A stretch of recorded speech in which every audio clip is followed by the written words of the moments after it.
En el día de hoy vamos a hablar de la segunda función superior que el cuerpo evolucionado, en el que han emergido nuevas funciones en el cuerpo evolucionado del hombre, puede realizar.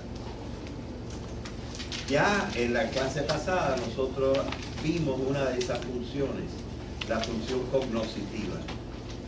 Incluso vimos que la función cognoscitiva es mucho más amplia de lo que pensábamos, porque no hay solamente la cuestión del pensamiento lógico, pensamiento racional, pensamiento con el que se piensa la ciencia, la filosofía, sino que existen otras formas de pensamiento que también contribuyen a partes muy esenciales de la vida humana. Así que nosotros vimos que también podríamos aprovechar, como en el pasado se aprovechaba, el pensamiento que hemos llamado pensamiento mítico o mítico racional.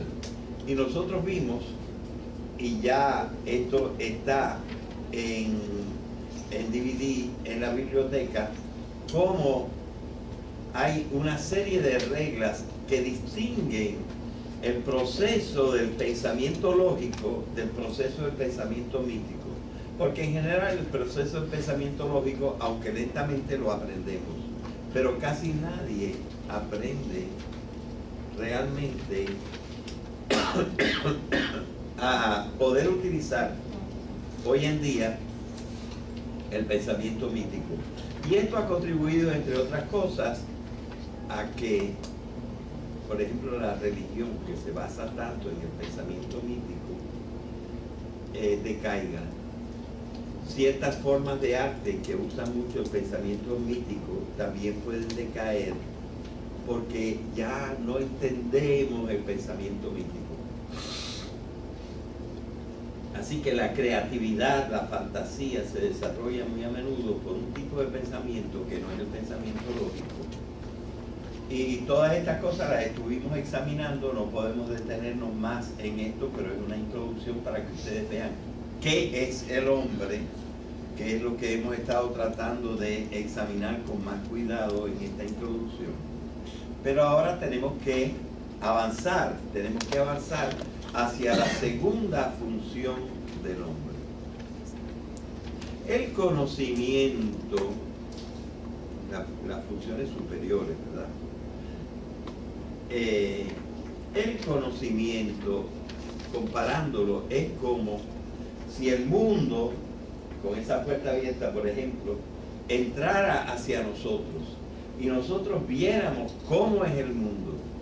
Estamos conociendo. O sea, el conocimiento es como si el mundo exterior entrara en nosotros. Pero esta segunda gran función que tienen todos los animales es la acción.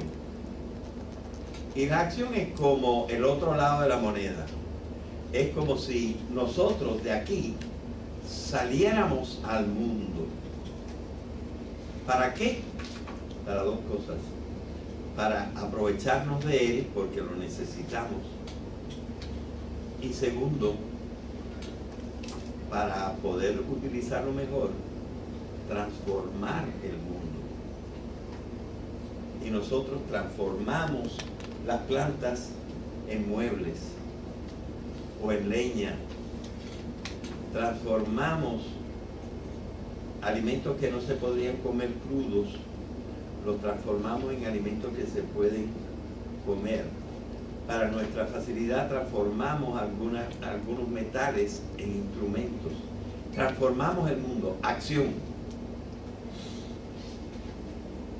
Así que nosotros tenemos que estudiar la acción del hombre. Ya nosotros vimos entonces que esta acción del hombre pertenece a la naturaleza humana. Es decir, el organismo evolucionado en el cual han emergido nuevas funciones logra dos cosas y hasta tres. La primera cosa, logra conocer. en una forma que no lo hacen ni los animales. Y la segunda cosa que hace, actuar, pero actuar en una forma que tampoco los animales pueden actuar. De eso es lo que nos vamos a estar ocupando hoy. Hay una tercera función, que es que en esa interacción de conocer y de actuar, se produce una repercusión en el cuerpo que nos gusta o nos desagrada.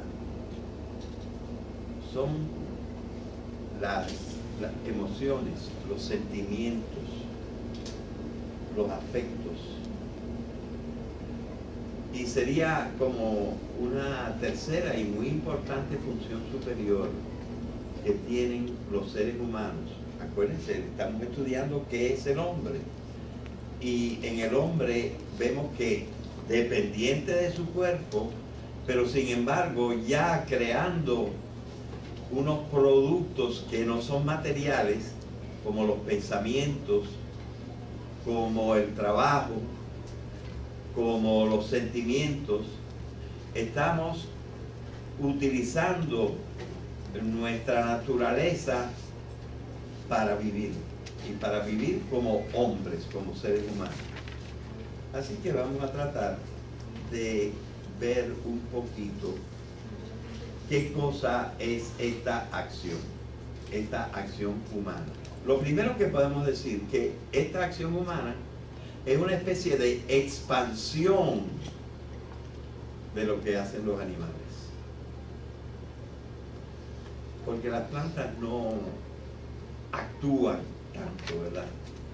No llamamos actuación el crecer, aunque es un movimiento, es un fenómeno, es algo que se produce, sirve, pero no lo llamamos acción ordinariamente, porque la acción la consideramos más bien la acción animal.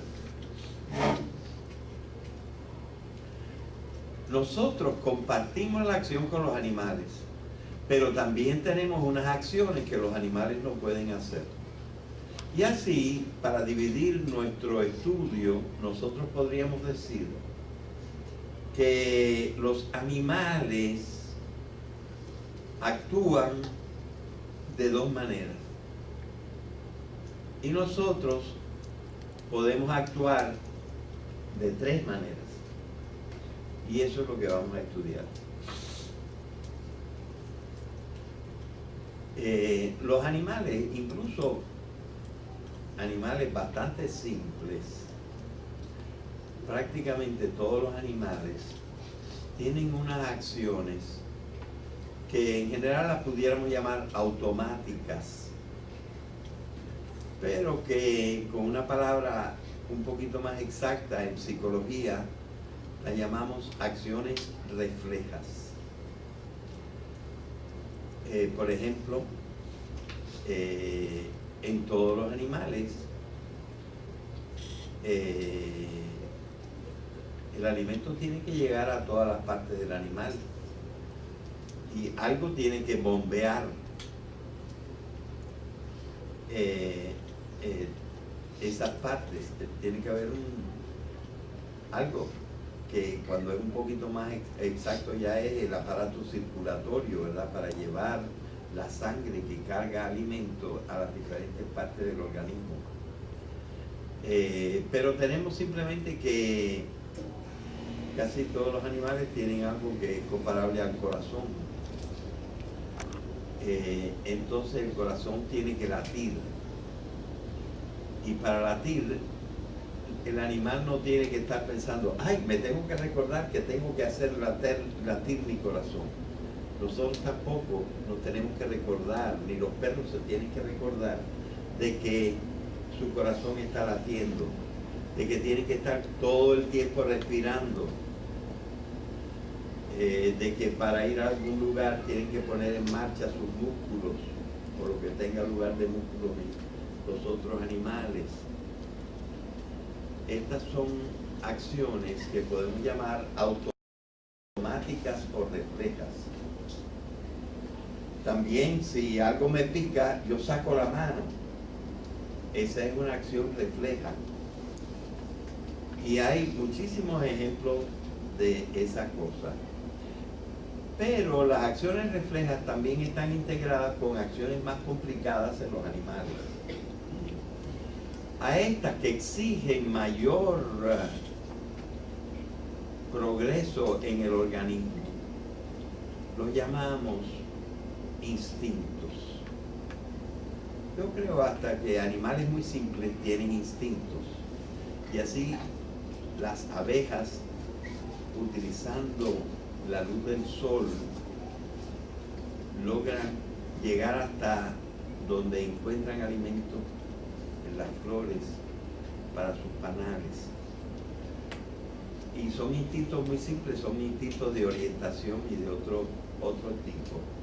Pero ya no son acciones automáticas, reflejas. Tienen que activar los sentidos y se hacen a determinadas horas y parecen tener hasta un propósito que ellos no saben para qué, pero finalmente es para alimentar a sus crías. Así que estas son cuestiones instintivas. En animales un poquito más adelantados, aunque en estos mismos también, encontramos otro tipo de actividad mucho más complejo. A este tipo de actividad más complejo lo llamamos instinto. Y por ejemplo hay instintos de procreación, que en los animales son prácticamente todos instintos sexuales. Y así nosotros vemos que en determinados momentos del año vemos que los perros van juntos con las perras y los perros parece que huelen unas feromonas que salen de las perras y eso activa parte de las glándulas de los perros y los perros entonces desean montar a las perras y van en grupo para ver cuál se monta en la perra, pero entonces se les declara otro instinto, el de agresividad contra los otros perros que les quieren salir adelante y aprovecharse de la perra antes que ellos. Así que se establecen una serie de instintos. Algunos tienen que defenderse, huyen, tienen miedo, entonces viene el instinto de protegerse. Y estos instintos evidentemente ya son mucho más complicados.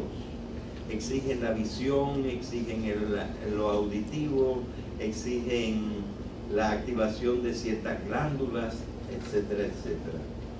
Así que esta es la actividad más compleja a la que suelen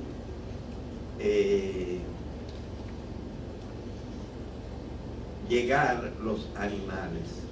Es verdad que algunos animales, pero esto exige ahora la enseñanza, el entrenamiento de parte de los hombres, que para que realicen ciertas acciones que ellos no realizarían por su propia cuenta, a menos que nosotros intervengamos, pues entonces los tenemos que entrenar, forzar. Hemos aprendido cómo funcionan los instintos y entonces los llevamos a reaccionar a los instintos con señales que nosotros les damos, de voz, señales de aparatitos y cosas por el estilo, entrenamiento para que tengan un hábito de que a qué hora van a hacer tal cosa y así por el estilo. Y esa es la vida de acción de los animales. Como vemos, esta acción se divide en una acción, eso está encendido ya así, en una acción refleja y en una acción instintiva. Pero, como el organismo del hombre ha evolucionado y se ha complexificado, pues el hombre tiene capacidades y unas capacidades diferentes que al parecer en el mundo entero solamente el hombre tiene, o otros seres que sean muy parecidos a los hombres también tendrían este tipo de reacción, que es una acción que llamamos racional. Por ejemplo, A los animales nunca se les ocurre lavarse los dientes. Pero nosotros comprendemos que tenemos que mantener la limpieza por varias razones. Entre ellas, para poder besar con comodidad. O para cualquier otra cosa tenemos que tener la boca limpia, no apestosa. Y para que no se nos pudran las muelas, que no le salgan caries. Entonces, esta acción no está organizada como se organizan los instintos, y menos está organizada como se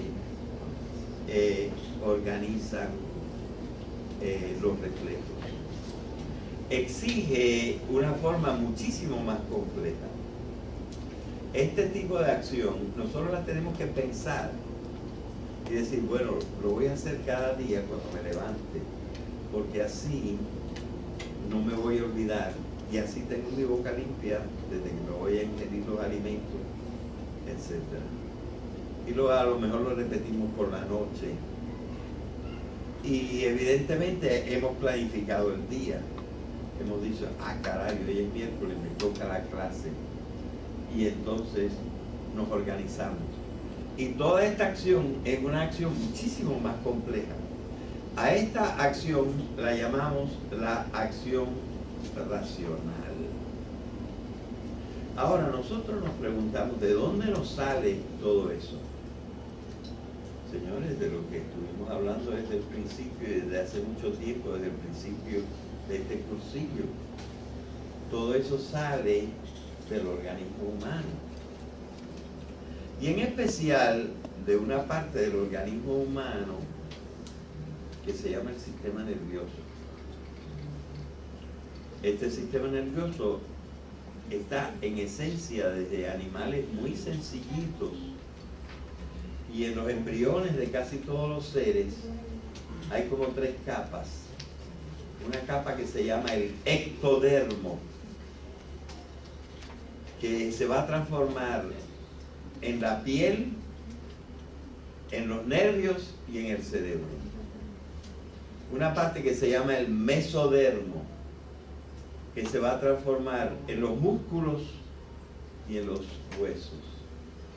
Y una parte que se va a llamar el endodermo, que se va a transformar en los diferentes aparatos respiratorios, circulatorios, digestivos y otros de purificación, inmunología, etcétera, que tenemos nosotros en el cuerpo. Ahora, en realidad, la acción depende más que nada del sistema nervioso.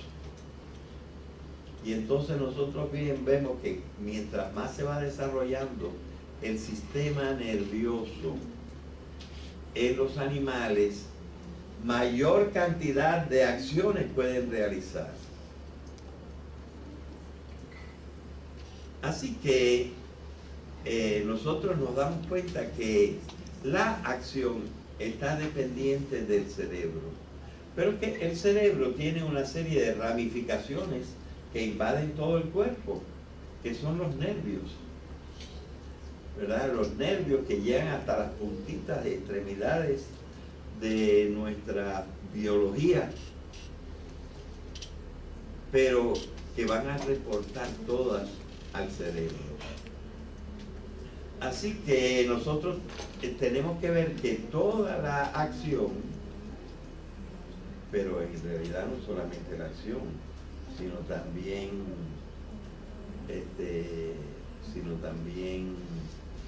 el conocimiento, todo está efectuado por el cerebro. Entonces vamos a tener que examinar un poquito más el cerebro. Hay ciertas cosas que probablemente ustedes no conocen de ello y que podríamos explicar. Y es que el cerebro, precisamente cada una de esas 3 tipos de acciones, la acción refleja, la acción instintiva y la acción consciente o racional, se producen en partes diferentes del cerebro. Así que apágame la luz y vamos a mostrar cómo parece que está estructurado el cerebro. Apágame la luz ahí. Bien. Ahí ven ustedes entonces un cerebro que como que está dividido en tres. Tiene como tres secciones. En este dibujo el cerebro está representado nada más la mitad del cerebro. Está representado el hemisferio derecho, porque la frente está para acá. Así que ese es el hemisferio derecho del cerebro. Y vemos, ¿qué te pasa, Cordero? Pensando en el corte ¿Ah? del cerebro. ¿Cómo? El corte del cerebro. Sí, pero ¿qué te pasa que estás hablando ahí todo el tiempo? Ya estamos hablando de eso, que hay de 5 clases que cogemos hoy, 4 no han hablado de lo mismo. Ah, sí. Qué bien. Bueno, esto es lo que llaman el cerebro triuno. Pero no está desarrollado en la misma proporción en todos los animales. Así, por ejemplo, los reptiles tienen casi completo la parte colorada. Pero las otras partes son como unas capitas. Por ejemplo, los reptiles agreden en una forma diferente de los demás animales. Los demás animales controlan a veces la agresión, calculan si van a ganar, si no van a ganar, etc.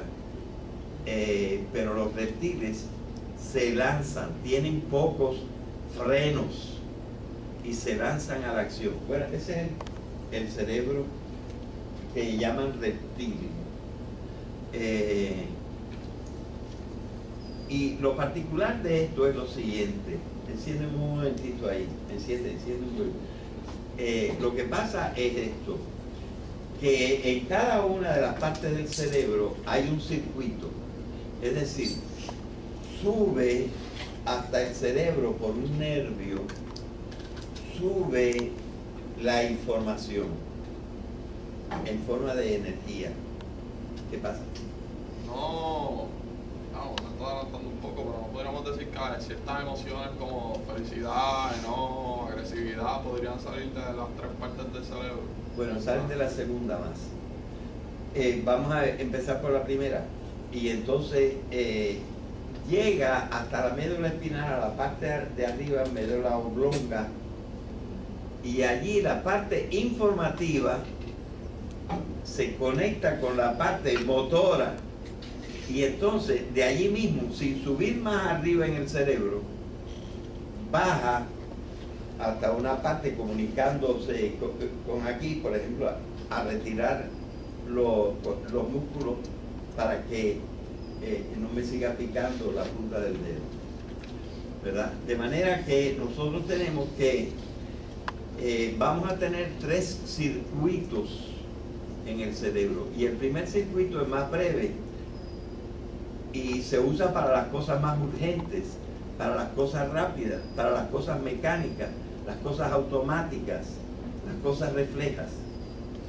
Y eso está en todos los animales, porque todos los animales necesitan eso para vivir, que su corazón esté funcionando, que respiren, etc. De manera que esas cosas van y vuelven rápido y lo hacen bastante automáticamente.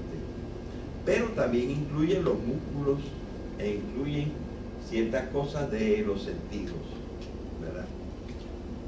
Ahora, esos mismos circuitos, como los nervios tienen muchas ramificaciones, siguen para arriba y pasan a la segunda parte.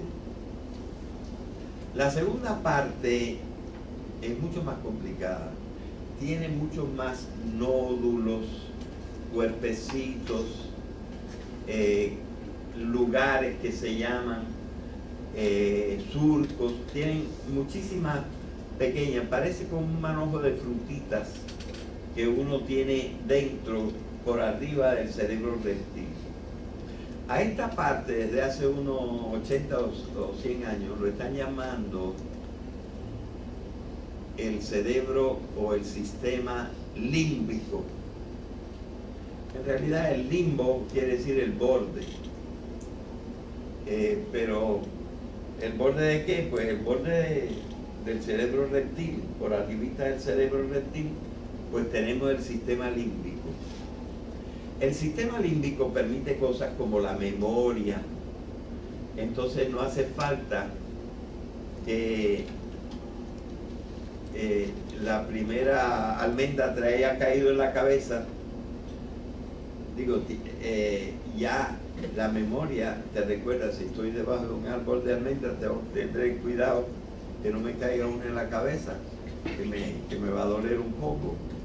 Y entonces yo empiezo a tomar precaución, la memoria, los sentimientos, una serie de precauciones, los instintos, de allí es que parten los comandos del chisguete de algunos neurotransmisores para activar las diferentes glándulas y cosas por el estilo.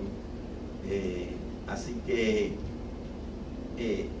hay ya una serie de otras acciones, eso por ejemplo en el instinto sexual, e incluso después vuelve como en feedback al mismo sistema límbico, a otras partes, porque hay unos núcleos que se llaman los núcleos del placer. Hay como 2 o 3 que están precisamente en este sistema límbico. Y entonces estos núcleos del placer te dicen cuánto tiempo tú vas a estar en esa actividad, y cuando dices, ya comí, o ya me acosté con la perra, el perro con la perra, ya la satisfacción hace que baje el impulso.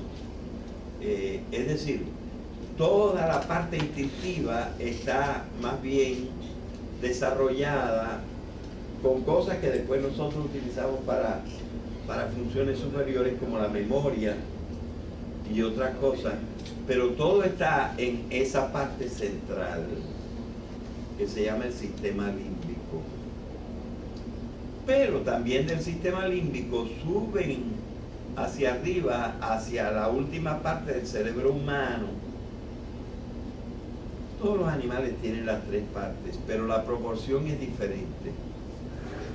Es decir, hay unos animales que tienen el sistema reptil así, grande, y entonces aquí tienen como unas capitas del sistema límbico y un puntito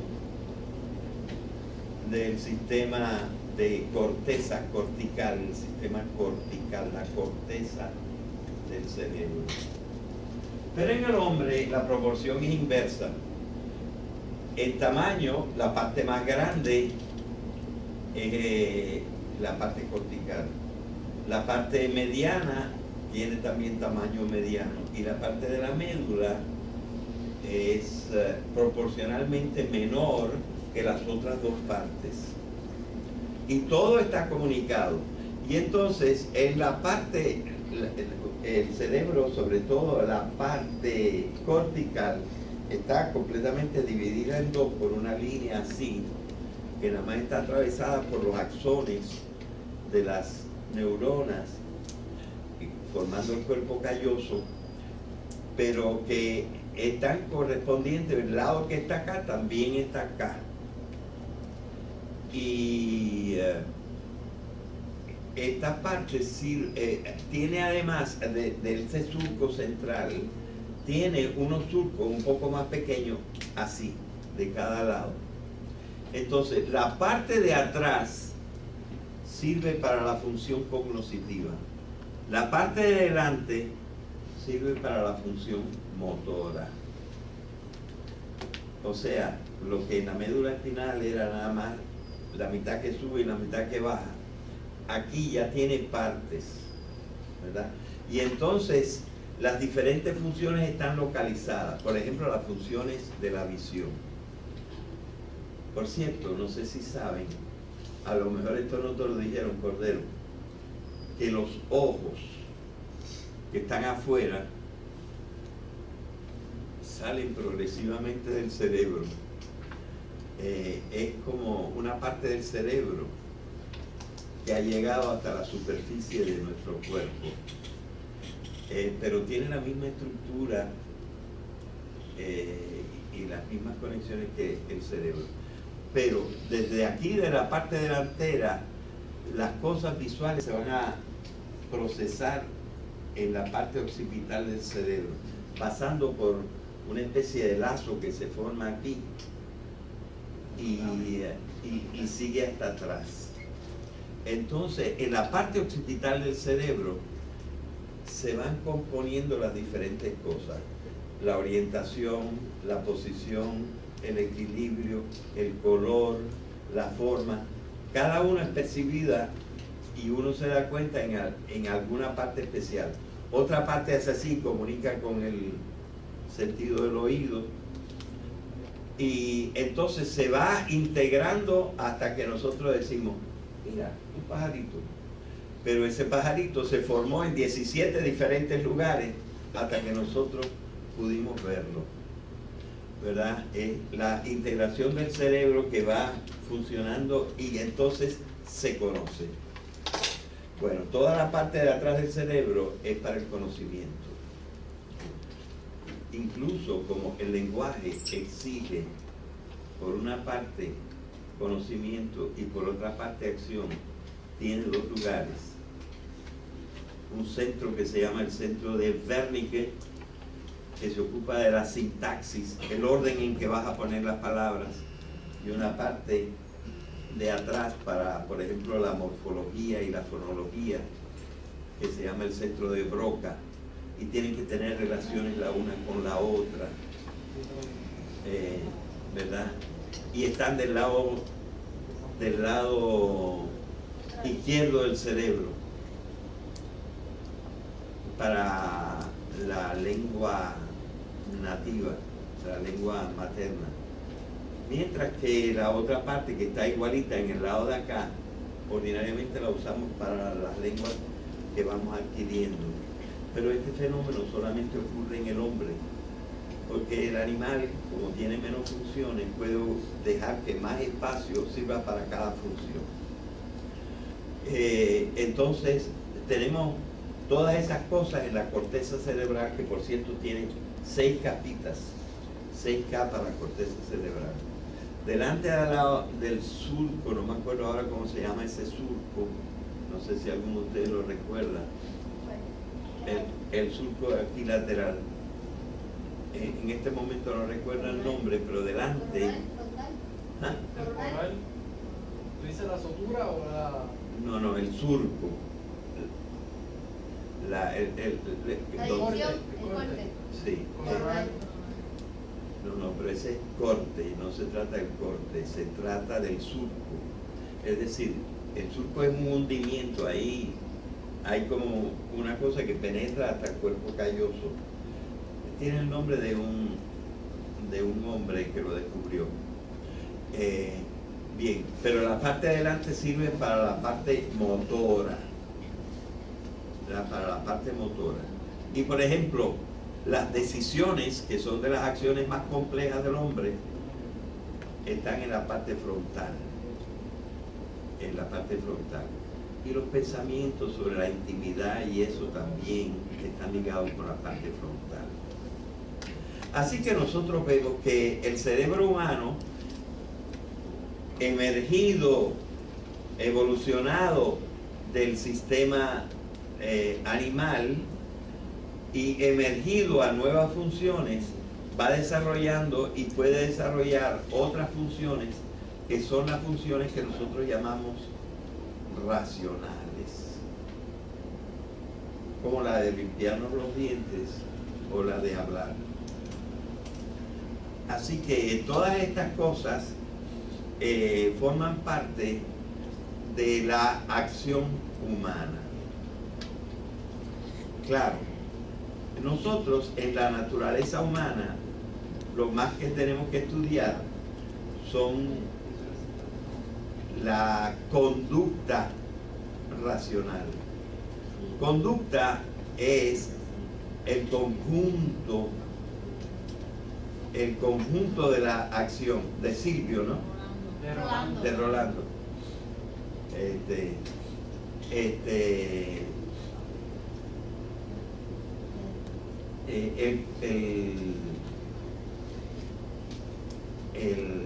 la conducta racional. Conducta quiere decir el conjunto de la acción. Así que el ser humano tiene tres formas de actuar. La conducta refleja, de la cual no es responsable, porque su corazón late sin que él lo diga o lo sienta. Aunque esa conducta refleja, por ejemplo, puede ser alterada por la conducta instintiva, las emociones que aceleran el bombeo del corazón. ¿Cómo se llama esa conducta? Esa se llama la conducta primera, es la refleja. Pero la conducta refleja también es influenciada por la conducta instintiva. Cuando te provoca unas emociones y las emociones inciden sobre la conducta refleja y te la alteran. ¿Podemos decir que la acción refleja puede ser en parte involuntaria también? Es completamente involuntaria. A veces nosotros podemos tener alguna pequeña acción. Y por ejemplo el yoga y otras cosas son como para forzar a la conducta refleja a tomar ciertas actitudes y cierto ritmo y cosas por el estilo. Se pueden acostumbrar, pero son totalmente involuntarias, o sea, eso es lo que me refiero. Sí, pero tú puedes como Manipularlas. influirlas. La yoga la manipula, más o menos. Sí, le puedes llamar manipulación si tú quieres. Si con un pensamiento, una idea, consciente o inconsciente, yo puedo acelerar mi corazón o desacelerarlo, como ocurre en la psicología, podría pasar que por un motivo de no querer vivir o algún tipo de pensamiento tú podrías dejar o hacer que tu cerebro deje de mandar señales al corazón, dejar que palpite. Bueno, yo creo que directamente no, pero a través de influencias de otras cosas puede afectar hasta cierto punto. Pero sí, por ejemplo, la respiración tú puedes alterarla y hacerla un poquito más artificial. O sea, hay algún medio de que no actúe simplemente con la parte refleja, sino que actúe con la parte voluntaria, ¿verdad? Y también la parte instintiva te la altera. Tú no respiras lo mismo cuando estás en la lucha, en la agresividad, que cuando estás tranquilo. Ni tampoco en la actividad sexual se respira de la misma manera que cuando uno está tranquilo, sentado, leyendo. De manera que siempre se influyen unas con otras, ¿verdad? Bien, pero tenemos entonces la conducta más especial que nosotros tenemos que considerar en el hombre, que es la conducta racional. Ordinariamente esta conducta racional, aunque también la instintiva, la agrupamos en hábitos, hacemos hábitos para repetirla y descargar así un poco la responsabilidad de estar ocupándonos. Ya sabemos que al levantarnos nos vamos a lavar los dientes, vamos a desayunar y ya tenemos una rutina, ¿verdad? Pero en el fondo esto lo tenemos que organizar en un momento, o nos ayudan a organizarla otros, ¿verdad? Los padres, etcétera, nos ayudan a organizar en hábitos nuestra conducta racional. Ahora bien, yo creo que hay una serie de verbos de los que tenemos que estar conscientes para darnos cuenta de cómo funciona la conducta. Porque fíjense, la conducta es la función principal del ser humano, de la persona humana. Uno no es tan responsable de qué cosa pueda pensar, pero todo el mundo tiene que ser responsable de su conducta.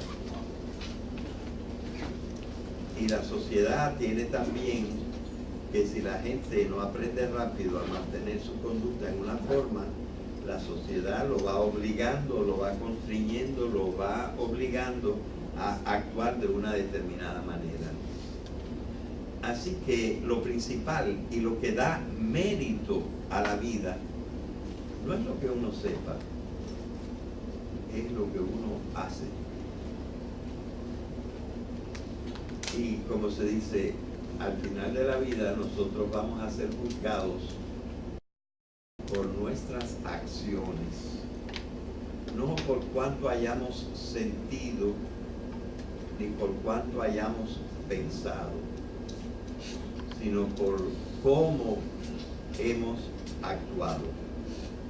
De manera que conviene ver como una progresión que hay de los verbos que nos hablan de la conducta.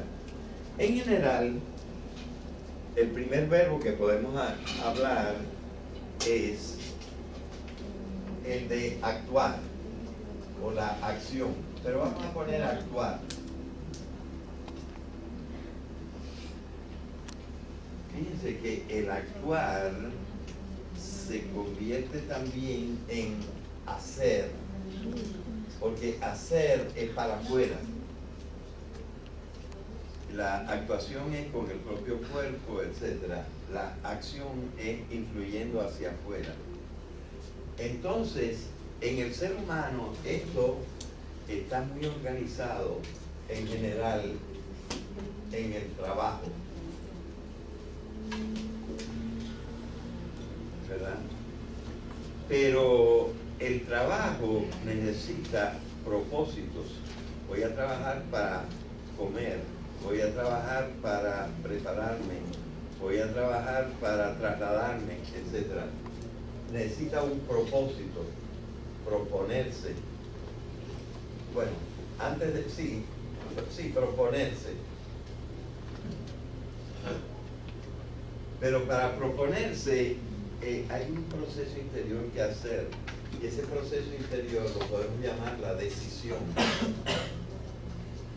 A veces no es posible la decisión individual. Entonces la acción tiene que estar concertada.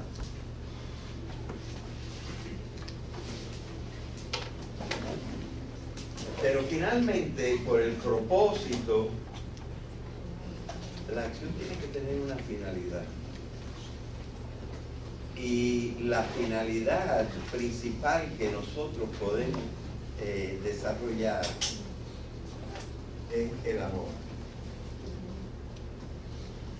Y en fin, desde el principio, desde la actuación y el hacer hasta acá, la finalidad es el amor. Desgraciadamente, las ciencias no se ocupan demasiado de esta parte. La psicología sí un poco más. Pero la acción humana, muchísimo más que la de los animales, se distingue por las finalidades que se proponen, ¿verdad? Así que esta es la acción humana y está muy desarrollada y hay que estudiarla muy en especial. Y como nosotros decimos que esta acción humana necesariamente cuando el hombre está completo debe terminar en el amor, vamos a dedicarle la clase siguiente a hablar del amor como la finalidad de la vida.